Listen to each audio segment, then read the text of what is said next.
Priya. Hope all is well. Shame you can't keep coming in, but I understand. You know, it's like life and stuff gets in the way.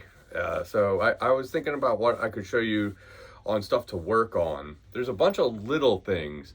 I feel like, but mostly I was trying to get you more into playing into the, you know, the idea of being able to play single note melodies and stuff. And you're pretty good with the chords and stuff. So, I'm struggling kind of a bit with what I should show you. I figure, you know, having, what's a good way to start? Like, I'm trying to think of, I had a song in my mind, and now I'm realizing both of them are a half step lower. So there was two songs that I thought, both are A minor.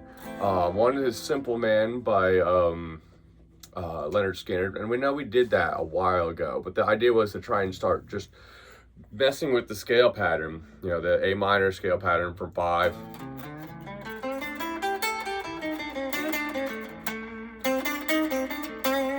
Trying to mess with that a little bit over that. And the other song was Cold Shot by Stevie Ray. Both of these are just both in A minor. The Stevie Ray one was kind of cool because it's kind of similar to the one we did before where we had the Pride and Joy I'm sorry, Sweet Home Chicago, you know, the one that goes like, turn off my delay.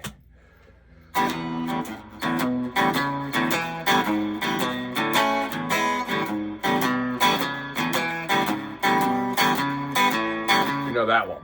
The same groove, you know. I figure you can kind of try this. And the one cool thing about the Cold Shot by Stevie Ray is that you can kind of just move it down a half step and play in between the dots here. And this song, it kind of allows you to do that because he doesn't really play any open positions anyway. So really, he kind of just focuses on closed positions going between the, you know, what would normally be the 5th fret. His guitar would be tuned down a half step. So if you wanted to do that, you could do that for this. But the main idea of this song is it's just a 12-bar blues minor, and you can kind of just start messing.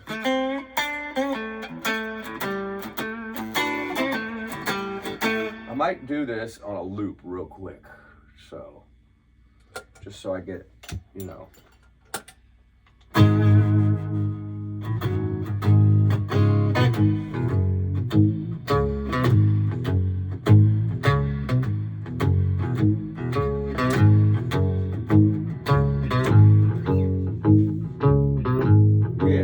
I guess probably it's all necessary, really, but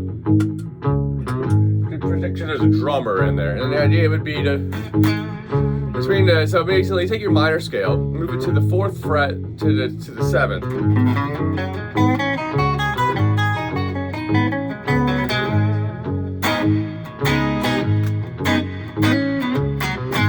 I like being the neck pickup for this. I'm going to point you down a little bit. Okay, so the idea is just trying to mess with it. There's little like melodies I like, you know.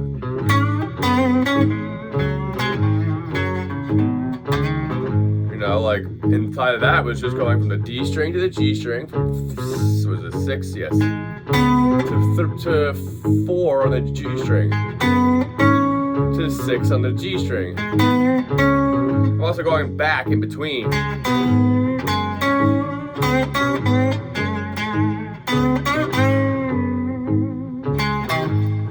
Okay, so the other chords you would go to would just be the D chord, which would be so it's cool to kind of mess with the idea of trying to move to the chord, but you can just start with the first one.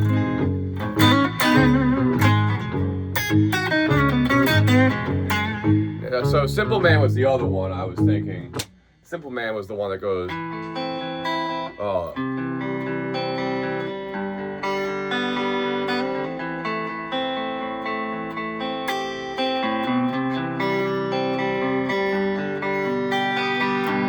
let's say we need a loop of that, you know.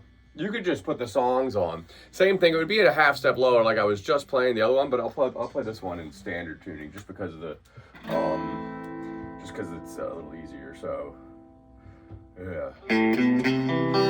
Oops. Silly me. Real quick. Changing amps.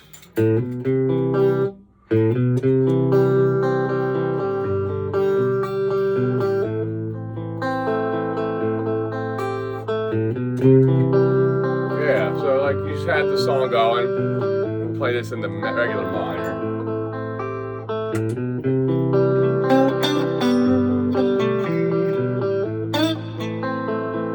I don't know. I played over this a little bit, so I know kind of where I like to go. And just experiment with the scale. Sometimes, I mean, the cool thing to do is to start with something you sing to yourself. If you have an idea,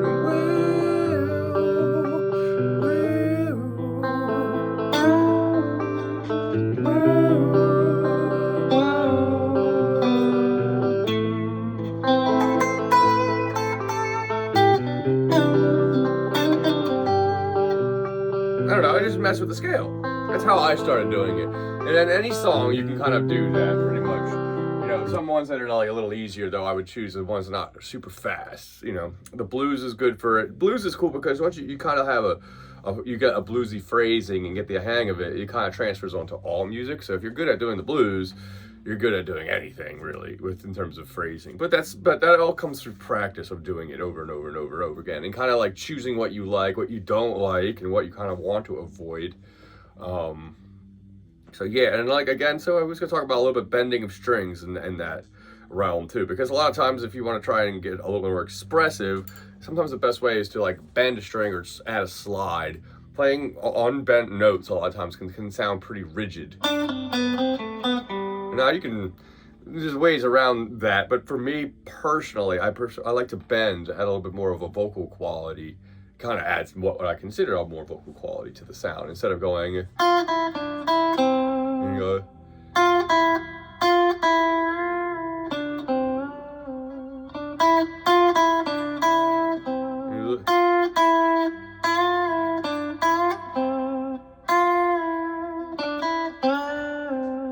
I don't know, but all different ways you can bend each one of those notes.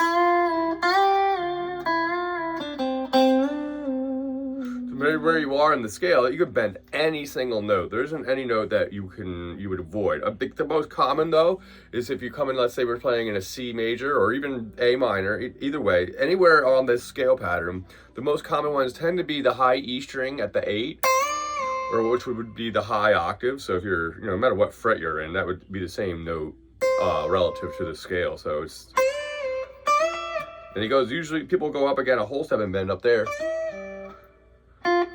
And then also from the 8th fret of the B string as well. And then in between here, these little frets between, you get back to this guy, which is another note that you can kind of bend. In minor, it can get a little weird bending in this spot. A little weird. But if you're in major, for example,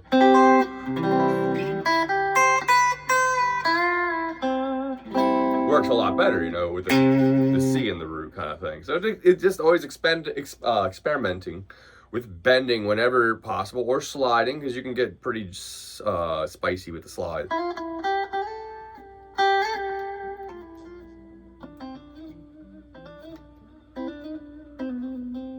mean, a little bit more precise, because you have to kind of make sure you're in the zone. Whereas a bend, I could be like, once you grab it, you could just, you just push it into tune, and as long as you have the strength and the right technique to push on the string, and we're working on that, how you can clamp down. Do it feels natural. Mostly the thing is that pushing on the string, you just don't want it to have like, but one finger bending like this and trying to rush really hard. Grab with all 3 fingers and use your whole hand to try and bend a string, okay?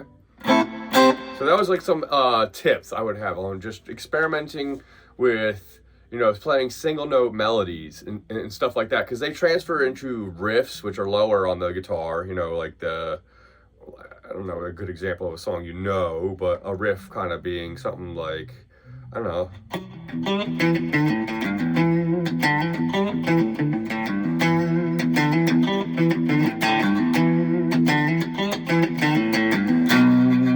Something like that. That's a riff, but it's still a single note melody. I'm only playing one note at a time.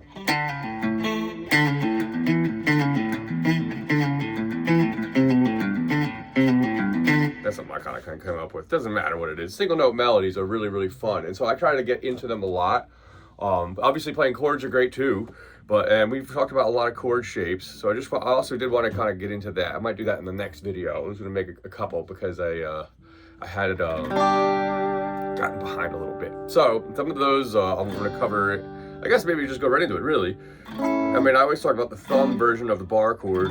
Depending on the song and how you hold your guitar and what's comfortable for you, it doesn't really matter what you do. Whatever you do, I just kind of think it should be the one that you want to kind of do repeatedly over and over and over again. So you can kind of like muscle memory as much as these things as possible, okay? If you come down one string, or your major bar chords immediately become minor bar chords based off the A string. Same exact shape, exactly the same reason why A minor and E major are exactly the same shape, okay? Just keep that always in mind for a lot of these chords. I would probably, I personally don't like the full bar chord from E to E, but when I'm on the A string, I don't really have a problem with it. I tend to go for the 3-finger version because it's a little less intensive for my hand. I'm also can get into it quicker. Okay, so I think you know the bar chord shape. I'll just go over the same shape with the minor. You can also do this from the perspective from the low E string too. So that's a lot more pressure on the pointer finger here to hold that. Okay, so basically just you do a bar chord, take off the pinky, and you got to keep your pointer finger. Ooh. Holding that. I'm having some tendonitis from doing bar chords yesterday, to be honest with you. So, and this is the reason why I tend to do thumb over, a lot less stressful on the hand, a lot.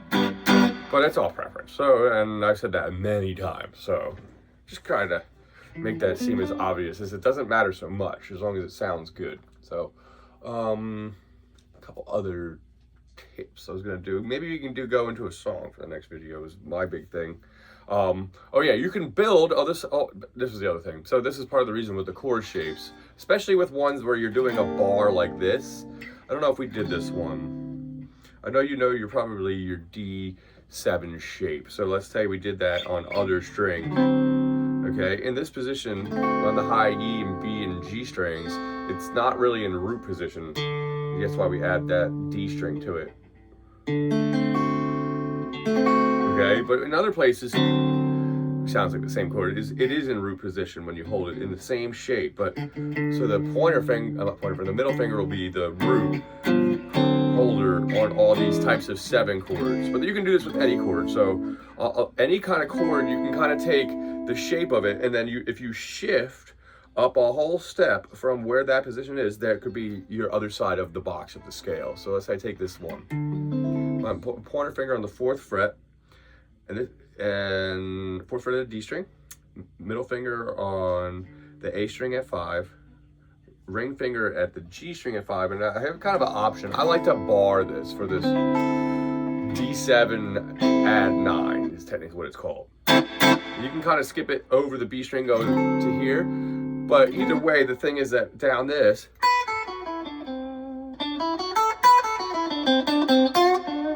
is the scale.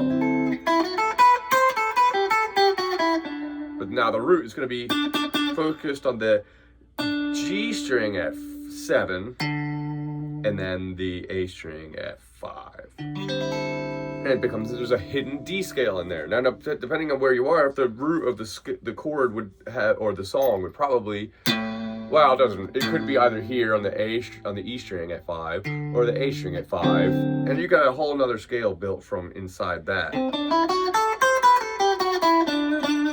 And you have different options too. So like your major, this would be probably more of a minor position. It would probably work better with. Okay, so that would be like a mixo scale. Flat 7, because the root's up here. Flat 7, 6 to 5, and then you got flat 6 here, so it would be root 7, flat 7.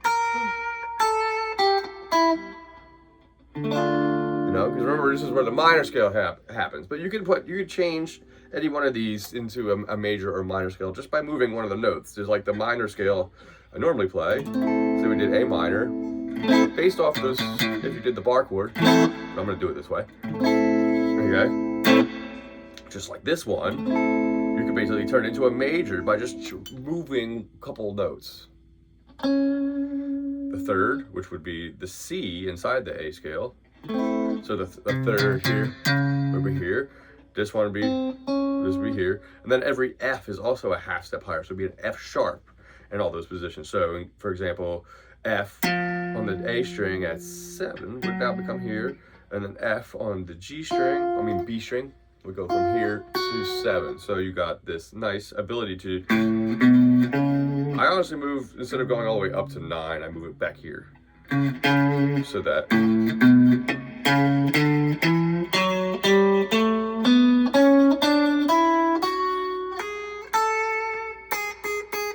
although you don't have to usually do flat 7. Yeah, don't know why I added in that. So just the way you can manipulate these is that you could basically go from minor to major in the same position as long as you know which notes to change, okay?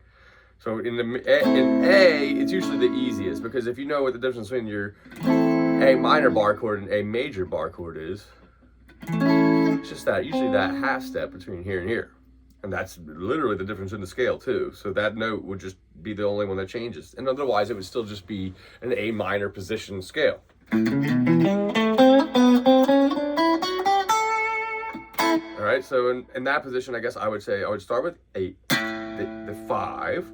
So this would be basically an A major scale in the A minor position. You do A starting on 5. Then you go to 7 on the E.